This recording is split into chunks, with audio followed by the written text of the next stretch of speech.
Hey Mia, how are you? Simon Treselyan. Yeah, really, really good to connect with you. I'm here in Noosa, Queensland. I think you're over in LA, aren't you? I am. I'm in Hollywood. So for my sins. So all sorts of cool stuff happening there, and I love that you've got that book out now. So and we're about to get the book out on the launch. So it's something that I feel that it's almost like you've been promising us for some while. And but I think that my own personal thing, having known you for since 2011 now, I think it is. So all that time, I've seen you literally be almost like the queen of reinvention. Because when I remember the first time I ever met you, and I think we were teasing each other of how we're going to meet because we both heard of each other and we were both, sort of heavy into the Brisbane scene on a business type of thing. And I remember walking in and meeting you for the first time, and you were there in this classic blue suit and heels in this office in this in this place, and I thought, oh my God, this woman. She came in, and you were just like you owned it. You're in this office building, I remember, and you just walked in like a CEO. You walked in like a queen, and you were totally business. And then as soon as we actually started getting down to it, you realized, I think we recognized each other, and I saw that almost like that corporate facade just like break away, and this heart just came out, and it was like, wow, okay, this woman is the epitome of what corporate business should be about. It was like heart but with purpose. And I find that, having spent a lot of time in the spiritual world, a lot of time in the business world, those two things are decidedly unique, and they don't happen all that often. So my first question to you, because I've never asked you this actually, is like, how did you know to engage the heart? Because I knew that you were going through a lot of real deep business stuff, very, almost like structured, stagnant business things. And yet you showed to me this heart, which I believe is a fundamental element to you. How did you know to engage the heart? Wow. You've started me with a very challenging question, but yet not. I remember that moment vividly myself. I had trained myself to become a strong woman, quite a masculine woman at that time, to be able to play the game that I was playing in business. And I remember the suit vividly. I'm embarrassed about that suit these days. It was many years ago. Hey, you were looking good. You were looking good. Tell me. Thank you. So, yeah, look, how do I know to engage the heart? I think my answer to that question is kind of to flip it. When did I know that it was time to engage my head? Because I believe that from my upbringing with my incredible family and particularly my beautiful sister Marnie, who was living with an intellectual disability, that everything was heart, everything was joy and playfulness, and there was a real innocence to me that when I was building that company back on the Gold Coast, and I had some investors come in to support me with that, I needed to harden up. And I thought I did. I thought I needed to harden up. So I actually undid the very essence of who I really was, because I thought that's what the industry needed. I got put onto stages very quickly. I was able to start speaking my message. I was able to design the profiling system. And so I kind of needed to get into my head and become very structured, but it never felt natural for me.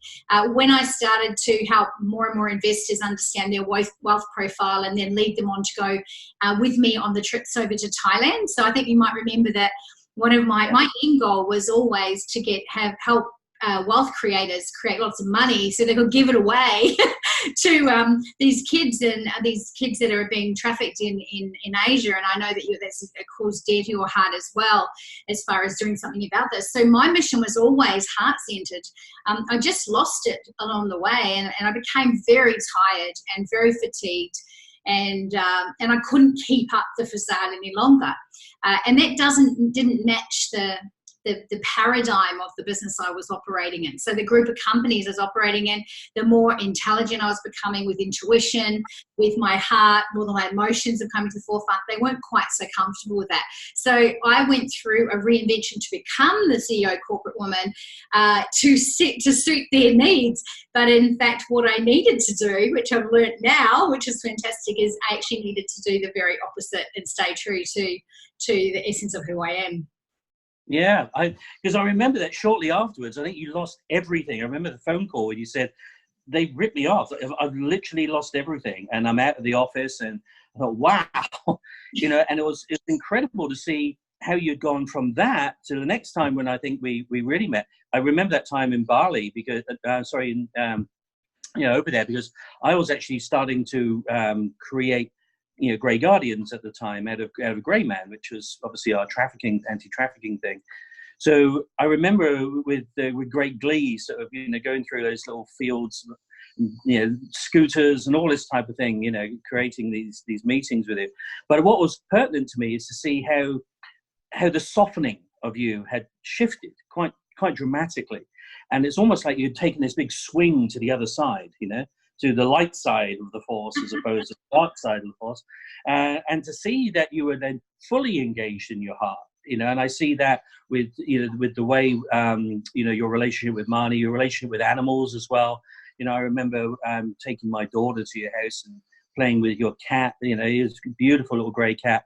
And it was just so beautiful to see the heart center come out. But you never forgot the business side. And this is what I think is really, really clear about my impression of you, is that you hold this warrior energy. And a warrior energy is so different from a soldier's energy. Soldier's energy is very masculine. It seeks to overcome. It's external. Whereas a warrior energy seeks, it's a custodianship. It seeks to prepare and to nurture and to defend anything that's real. And I saw the way you did this with your sister. I've seen the way you do this with your friends as well. And some of those people that purported to be your friends in the past turned out to be very different. Uh-huh. And yet what you didn't do is that you didn't harden that. You were able to keep the malleability of the heart, yet you still created a really good structure and framework from which to balance your life on. And that to me is the essence of reinvention, is that you must have a framework. And I would like you to tell me how you create that framework, because it's almost like a default factor.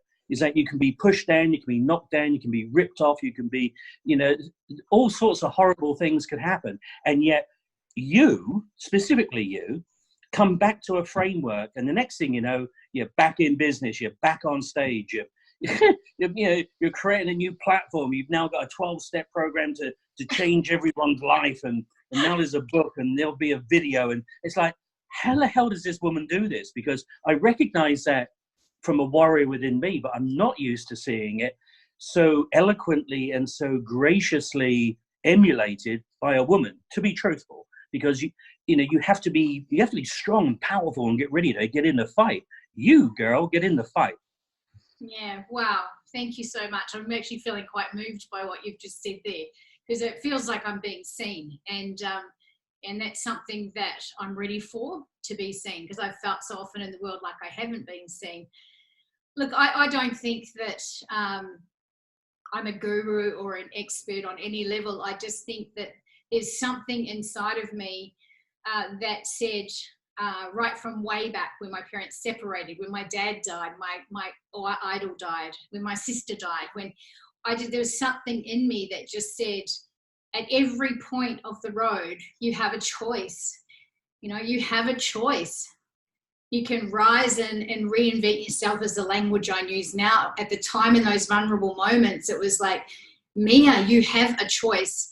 And I'll say this quite brutally, honestly, and I'm getting goosebumps as I'm saying it. The choice sometimes has been, do I live or do I die? Because that's a warrior's choice. Yeah. Yeah. And yet if I told anyone that, it would be named mental illness. Yeah. But I am so deeply in my heart and so empathic about the way I am with people and life, that it gets that raw, and it scares me. It scared me many times. So I had to find a formula because I looked at the ocean that many times and thought, let's just walk into it. I considered all different types of things. I misused alcohol. I did all these types of things to just try and not make a choice. But the reality was, every time I just got this, I guess, I'm going to say this out loud. I've really never said this to the world, but I just got a very, very strong, loud voice in my head that said, which I call spirit, my God, that said, you are here for a reason, Mia. No one would give you this much pain and suffering if it wasn't for a reason. And every time, Mia, you're here for a reason. And I used to think, is that my ego? Am my ego just saying, oh, no, you're so important, Mia. You're here for a reason to serve others. And as all that melted away, and I've had to let go of the change maker, and I've had to let go of being the speaker and the profile and the guru and all the things I hated, by the way. And I had this last big one 2 years ago, that choice, whew, that was close. That was close. I can imagine, But so my question now, and I bet it's a question that anyone watching this video now, right? What did the voice tell you? What your inner voice tell you that was your purpose? What is Mia's purpose? I feel I'm here as a messenger. I'm here to but for what? What's the message? Tell me the message. Yeah. Because I'm drilling down on you now, girl, because I know it's coming out. All right? You trust me. In the book. What is your message? Tell me the message. Yeah. The message is that I'm here to awaken to truth, so that there is a physical reason why I'm alive. And I am an ethical visionary. I see way beyond my time. I can see where the world is heading. It's not all gloom and gloom. It's actually some things happening. So tell me the truth. Let's get there, because you get lots of people that have this mediocre BS, pseudo-spiritual, I want to be here for a purpose. I bring a message of joy and all this type of thing, but it doesn't impact anyone at all. It's just words. But as soon as you actually can articulate what your purpose is, what your message is to people, that is inspiration. That's the power of inspiration. And I know you have that. And sometimes you just try to be polite and give other people the space to move forward. All right. I want you to stop doing that just for a couple of seconds and to totally step into the light now and tell people what is the message coming from Mia, that is coming from a divine source. How are you going to impact their life? Because that's what people want to hear. That's what people are going to get partly from the book, but they want to hear it from you. Yeah. And I thank you for pushing me on this, because to actually say these words out loud it's beyond all the bullshit. Yeah. I am here to show humanity how to freaking live a full life. I'm talking like no more excuses. No more control, no more conformity, no more reasons to not be 100% living. I am here as a light, as an angelic force, as an energy to show those of us that are sensing multiple levels how to live a human life. I have rejected a human life my whole life. 45 years old, and I've rejected living here, choosing to be here. So it's not airy-fairy why I'm here. I'm here to go through the darkest moments. I'm here to go through the lightest moments. I'm here to guide people that are looking at giving up or throwing the towel in. I'm here to brutally and honestly share what I hear and I'm given on a daily basis. And that stuff that I'm given, most people don't want to hear it. I know, because when you shine a light, I always look at it sometimes, when you shine a light on things, it's almost like opening up the couch, and sometimes you're going to find, coins in there and an earring that you've been looking for months, and you go, wow, I'm so glad I really delved in and got there. And then you find the half-eaten mint, and you find the cat turd and all the other stuff in there. And when you shine a light on life, you get both of those things. You get the treasure, you get the gold, but you also get some real crap that comes along with it as well. And what I know that's happened to you is that other people, in seeing your light, it actually highlights their darkness. And in order for them to stop that immediately, they try to dampen your light. And I've seen it happen from business abuse to you. I've seen it happen physical abuse to you, emotional abuse as well. And so my question then is that, what is your, some people call it, in a religious sense, the armor of God, when you actually bolt on the armor of God with your values, what your belief systems, all of these things, can repel those attacks. What is your armor of God? Yeah. For me, it doesn't really fit a traditional construct. I feel like I do flow between lots of, I guess, beliefs, because I truly don't fully know everything, and I don't pretend I do, and I will not conform to organizations that preach anything, because it just, I don't, until I know that to be 100% true, I can't. So my armor of God, or I guess my light, my protection, is a lot of messaging from the other side. It's a lot of other, sometimes it's people that have passed over, sometimes it's an angel, sometimes it's God, sometimes it's Buddha. I just can tune in, and when I fully tune in with absolute truth and release and surrender with all ego, I get enormous clarity.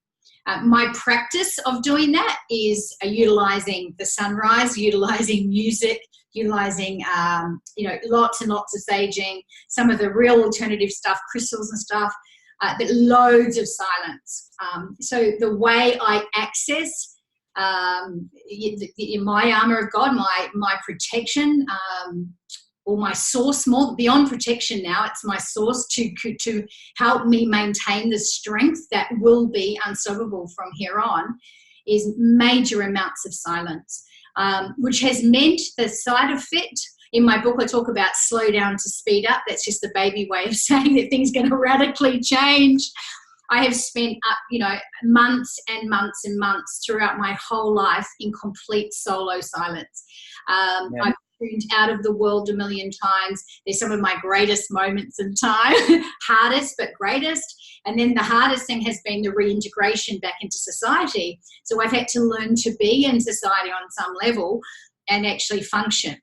And so that silence, the space, completely trusting my own discernment, not looking outside of myself for guidance. I don't look to these messengers for guidance. I just create space to hear, space to listen. And when I listen without trying to get anything, I don't start praying to God just when things are bad. This is something you got to do every day, several times a day. I've got to listen. And listening has when you pray, or give whether people call it prayer, whether people call it positive affirmations, whether people call it positive thinking, if you do it regularly, the expectation is you're going to get something good back.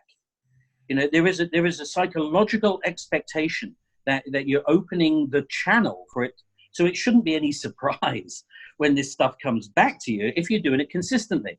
Now I can attest to this, because I've seen you go off grid on a few occasions, and then every now and then I'll get this little message, cryptic message from you going, "Are you around? Can I have a chat?" And it's beautiful. And we've done this a few times, but of course it's only in silence do we really hear. And we live in a world where there's a lot of noise. Our mobile phones, I'm sitting here, I've got 4 computers around me plus a mobile phone, and it's interesting because the noise of our social media, the noise of our, we must continue our presence, we must get our list moving, all the things that we've been told by many gurus over time. And the question is, does it actually make us any happier? Does it actually make us any more successful? And one can argue a lot around that, you are the ultimate gauge of how you can withdraw from the noise and then come back full throttle with such a power base. And what I noticed as well, I remember this distinctly when I was in Brisbane, and you asked me to speak on a panel on the stage at one of your events. What I always worked on is that you can always tell who a person is by looking at the faces of the people that they're speaking to. And I was just in awe because I see a lot of speakers. I know a lot of my friends with a lot of these events. But what I noticed is that the people that were coming to your events, the way that they actually looked at you on stage told me everything about you. Because they had this, it was a positive expectation that they were going to get something absolutely golden. And they did. There's always a very, very powerful energy around your events. When I've seen lots of other events where people are just bitching about other speakers. So that was really, really cool. What I noticed is that as soon as you step on stage, there's a trigger. And I recognize it because I do it myself. There's a trigger that you engage and it comes out, it hits and it goes out and it affects people. So I was wondering if you could just tell me how you know how to bring that on, because it's palpable. It really is. You can feel it in the room. Yeah. Well, look, a lot of my training back in the days when I realized that I needed to put a voice to these thoughts and feelings I was having, which is how my speaking career started. I was just needed to share it. Back in those days, I had no idea what I was doing. I would literally just go up and then something would open, and it was a very strange sensation. I remember speaking to Chris Howard, actually, an old mentor of mine and fellow peer, and he just said, go with it. He said, one day this will happen and you just go with it. And I'm like, I didn't have a clue what it was or where it was coming from. It definitely came from intention. So I always had the intention that when I'm on a stage, it's not about me being on the stage, what I look like and how I perfectly say things. It was about how people feel. And that actually came from my passion for singing. So I used to sing jazz songs and all sorts of things in Melbourne. And I moved away. It was either a singing career or a speaking career. And speaking career won. However, part of my reinvention is I'm actually bringing singing back in. So watch this space on that. Wow. Now I when I'm in front of an audience or on stage, or it's actually just happened before as well. So of course, the minute that I'm here to serve, there's a very big difference between me being here for me and me being here because I need to say the right thing and me being here to serve. And that takes a bit of maturity, spiritual maturity. I wasn't always like this. Now it comes on, it's like it literally opens up. And the challenge I've been having is an opposite challenge. As I get on stage, and I've had to have a major energy management challenge the last 6 months after my last tour, because I'd go on stage only for 90 minutes and I'd come off so exhausted because so much energy was running through me that I've had to find a new way to work with that. My anchor is intention. So I can physically anchor. If I'm really tired, I'll use a physical anchor, and I've been doing it for years. But if I'm not physically tired, if I don't have the right intention, it won't turn on. And so that's great. And so I've learned to trust that with everything that I do. I think it is a gift that I feel very, very humbled to have. I use it wisely. What happens, I also don't often remember what I've said after the information comes through, but then I learned to trust it. So I used to run my events originally with all these structured ways of doing things, and then I just threw it all out. And my greatest presentations, and I know they're my greatest presentations because the audience was so affected, so awakened, so activated from them, that I knew that I was just as pure, as close to source as I could possibly be. The challenge is coming back down to earth afterwards. I'm still working on that, and also honouring and respecting that which comes through. This book, the Human Reinvention Formula. I was about to go on to that. You just got ahead of me there, because that's the first time I've seen the book today, and I know that I'm in it. I'm actually in it, so that's cool. But what I want to know is that people see. I know you know so much material. I know that you could sort out multi-million-dollar business. You could actually sort out something from a spiritual element, from reinventing to counselling to literally changing people's lives.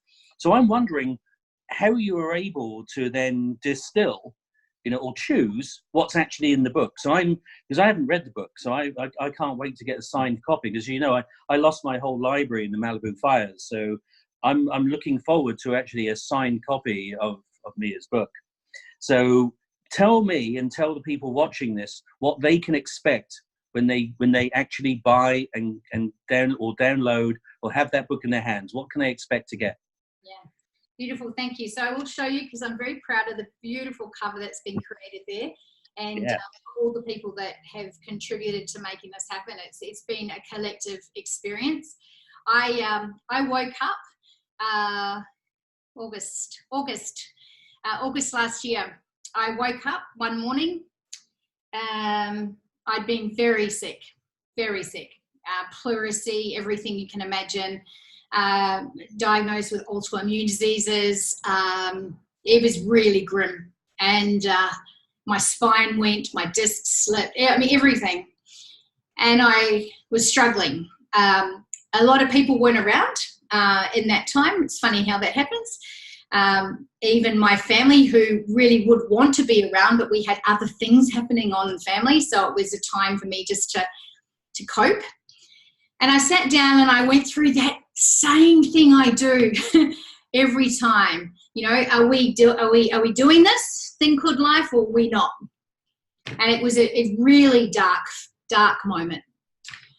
And I sat there in silence, and then I got that boom, which I get, and it was, you're going to write this down. You're going to work this out by writing this down. So I decided to start writing. So within 3 weeks, I had downloaded the whole book. I had to be very careful, because I would download for 10 hours straight, and then I'd have to sleep for 2 days because the fatigue was so high. The energy coming through was so high. Incredible people from my life started contacting me out of the blue. I was telling them what I was doing, and that helped to, I guess, encourage me. I was terrified about writing this book. I still had not come through PTSD from the violence in the previous year. I was afraid to be real and tell my real story. And this boy, it just wouldn't let me not do it. So as I started to download, I just thought, right, I'll write my story first. So I started with my story, like, what parts do I write? And I just kept stop getting in the way. So I got out of my own way and just downloaded it as raw text and left it for a few days. And then I went back to it and had a read, and I cried for hours, and that's what's been the effect of a dear friend of mine who just read it the other day. I just cried. I was just like, this is pure. This stuff is pure. It's uncensored, and it needs to go out into the world. I'd been told, like, I had been meditating a lot on what's this formula. Like, I could see that this pattern in my life, like you had identified, I could see that I was crashing and getting back up, but I wasn't getting harder. I was getting softer. And I'm going to be kind to myself, say, and more beautiful. I was getting more softer and more beautiful through this process. I'm not talking about physical beauty. I was really liking who was coming through. And so I'm like, what am I doing? So I literally went on an inquiry. What am I doing in these spaces, and what would I do right now? Now, a dear friend of mine had told me many, many years ago, because she thought my life was pretty extreme, to start capturing. I found some of the stuff I'd written, and I read back, and I thought, it's time to piece this together. And to be truthful, I pieced this together for me initially, because I was really tempted to walk into the ocean and just give that up. It was just really hard. And I know other people, could be sitting at home actually feeling like that. So the Human Reinvention Formula came through. I don't really know why. It wasn't a copywriting choice. I just went, that's what the book is. It needs to be talking about humans. We need to come back to the essence of ourselves, not people. Human race, we need to come back to the essence. Reinvention, I guess, was a different way of saying massive change, but reinvention is different to change. It's actually recognizing the past and giving it value. And what I've had to do through the whole process is give the violence value, give the loss of 3 babies value. Not what is the meaning of this, right? It's different. I have to give Give the pain value. Can you feel that? Like, it's different. And when I started giving the pain value, it started to dissipate. It started to change. Yeah, because it's an honor. It's an honor system. You know, you're honoring something that has been gifted to you in life. And we can either choose to see that as a bad thing and something that, you know, to be pushed away or put into our closets and never to be seen again.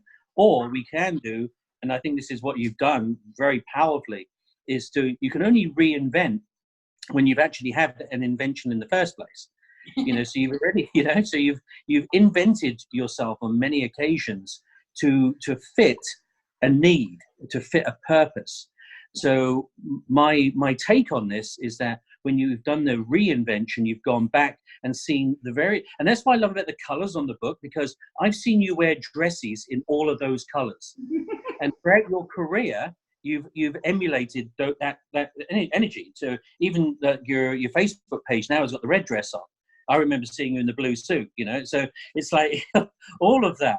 And these are almost like, it's like the rainbow cascade of the true essence of Mia, you know, so you've got the wounded part, you've got the spiritual part, you've got the turquoise part, you know, sort of blending the heart energy, you know, with throat energy and communication. So, you know, it's almost like subconsciously, unconsciously, you understand the power of true communication, authentic communication.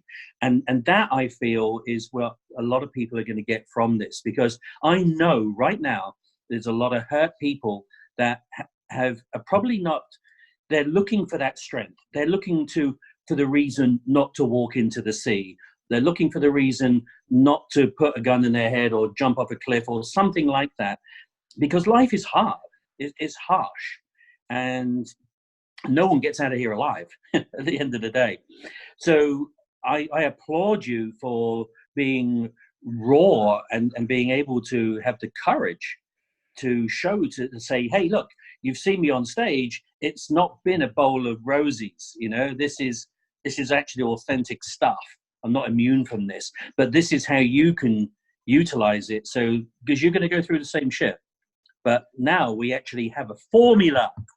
We have a formula so that we do go through this, yeah. and inevitably you will. Like, you can only see it briefly, but there is a formula. Because there you go. See? And I didn't even know that. So there you go. Because there needs to be a formula. There needs to be a grounded structure for the brain and ego to get obsessed with, to get lost, you know, to get into. Because no matter what, like, no matter what happens, we've still got a mind and an ego. Like, none of us are enlightened. So I get really annoyed with people that say, just get out of your head or get out of your ego. That is mastery. That comes with mastery. That takes a long time, people, you know. Yeah. So I've put this in a context. I'm very good with formulas. I've created a profiling system that did very, very well. I see structures. I see things come together. And so you can guarantee that you're buying a book that has the actual formula that I have used over and over again. And right from the beginning of the going back into the past, not to revisit trauma, but to honor trauma. And that's a completely different human experience. I want us to embrace the victim. If anyone else ever judges someone for being a victim again in my presence, I'm sorry, you're going to hear about it. Being a victim is a part of the healing process. And I've even done that to people. You know, come on, let's be positive. Let's move through this sooner. And it's all good in providing, of course, that you're guiding people from victim to victor, which is actually the motto of my Grey Guardians, believe it or not. We have it in Latin, just to be a little bit classic. But the fact of a formula, this is what I like. See, a formula, it's almost like if you create, you know, you put hot water with a tea bag, you put milk in it, you're going to get a cup of tea. And you can replicate that as many times as you want, because it's a formula. It's a success formula. You know, people can guarantee that their life now, whether it's bad, whether it's indifferent, or whether it's good, at some point it's going to change. Yeah. And if they're keen and to know that they can pick up a book with a formula in it from a person that is not just talking about it, but has actually lived it and has actually developed a formula based upon experience, as opposed to workshops and, you know, tape series and all this type of thing. I'm now sort of, you know, sort of owning my age, talking about tape series. But you know, that to me is the most powerful element. So my next question, of course, is how do people get hold of this book? Because I understand you're going to launch on this, I think it's Sunday, isn't it? Yeah. Cool. You must be excited. Oh, I am beyond excited. I didn't realize that I was going to. So many things were going to happen around this launch. So the date is chosen, Sunday, the 12th of January, 2020, for a very important reason. You can look more about that on my Facebook page, about the whole story behind it. But it's a massive conjunct of planets. There's a whole bunch of stuff happening right now. Just all you need to know, it's a full moon, is that's a very powerful time. Isn't it something like 5 planets in a row for the first time in however many millennia? Yeah, there's a lot going on. Yeah, so I'm not going to go into that because it's a whole story, but I've put it on my group, on my pages. But what I didn't expect was to get a call from Uluru. Now, when I say a call from Uluru here in Australia, I've never been there. I've never had it on my bucket list. I don't know why, but it just hasn't. Wonderful place, powerful. You know, it's the root chakra of the world. To talk about change from the absolute, because it's the largest piece of rock in the world, and it goes 7 miles down.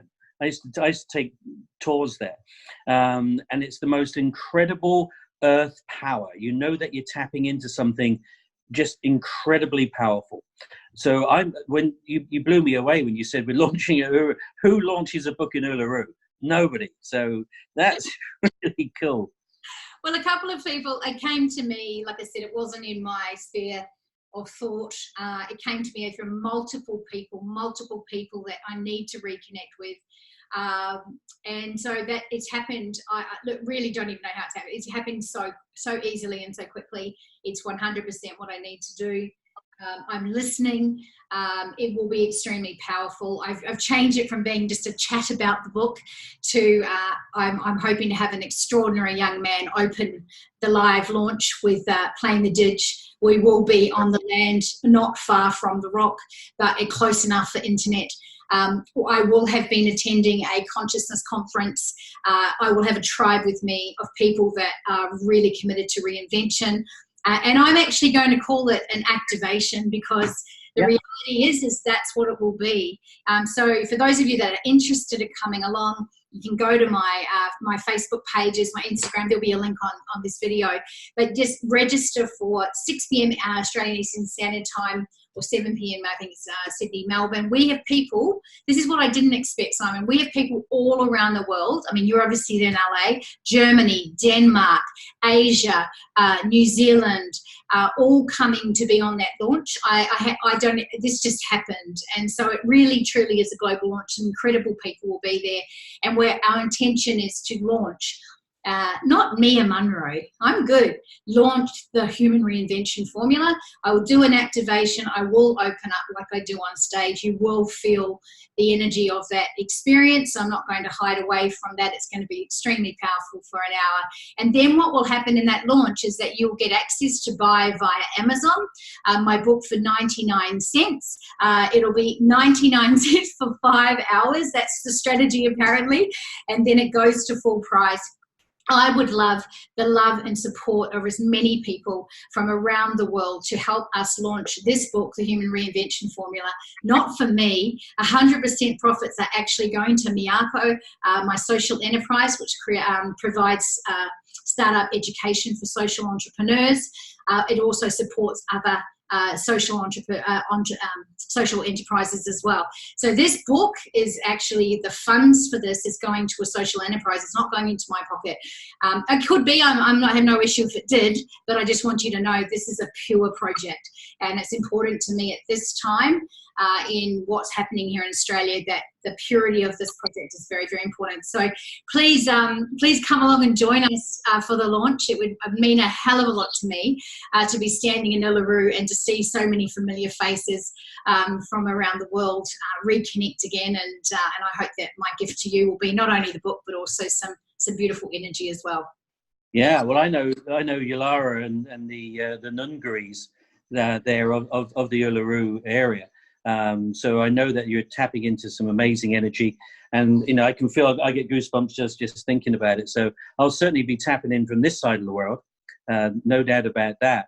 And I know that with anything like a correct intention, especially when you have the social contribution that you have, the values that you have, people recognize that, people buy into that, and they recognize that they're getting a gift, which is actually a gift that's been almost like lent to you, and you've gifted it out to other people. So the intention, you know, is probably the purest that it actually can be. And I know that, you know, all of your family, including mine, are going to be so proud of the time it's the time of giving, you know, and we've just been through a time of giving, and now we're moving into a time of people taking, as you normally get. I just afterwards get all the sales afterwards. But I think it's wonderful because, you know, new energy, new year, new decade.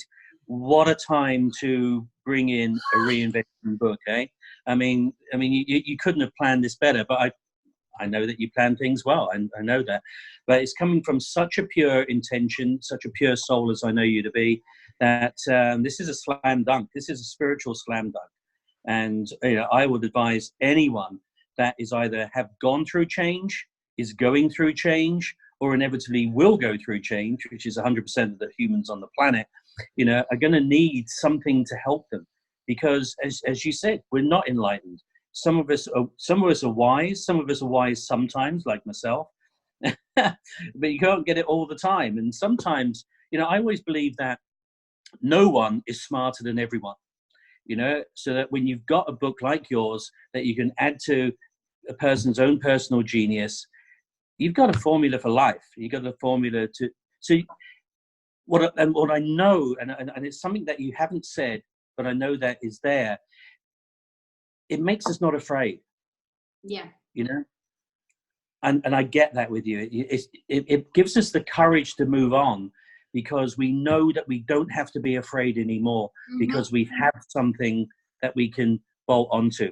In the same way as that, you know, you phone me or I phone you, you know, in our needs, we understand that just by reaching out without ego, we are putting aside all these structures that tell us that I've got to be a man, I've got to be this, I've got to be that, you know, that we know in our own relationship that we can reach out no matter how long it's been, and I know that I'm gonna have something that is supportive from you. You know, I recognize the feminine warrior in you. You recognize the masculine warrior in me. Sometimes I need that. I need that feminine element, you know. And I know you need the masculine as well. But you're far prettier than I am, so it's all good. All right. Well, thank you so much, Simon, for tuning in and just being present with me today. This is our first video to share. This is actually the first time I have gone live through video in years. I've been taking that time out for a very important reason, so that when I came out, as we are today, to share, that it was a very significant one. So from my heart and soul, thank you so much. I hope I'll see you on Sunday. And I really, truly value you as an incredible leader in your own right. And I'm honoured to be supported by you. So thank you so much. And for those, I honour you as a warrior queen. Go out there and nail it, girl. You're gonna do well with this. Beautiful. And people will be the beneficiaries. So jump below, jump onto our live launch, which is on this Sunday. That book will be 99 cents. Please share it around. Like, this is, if you know anybody that needs a formula for life, then share the link like crazy. I would be deeply grateful. We'll see you on Sunday. Thank you. Bye. Okay. Bye.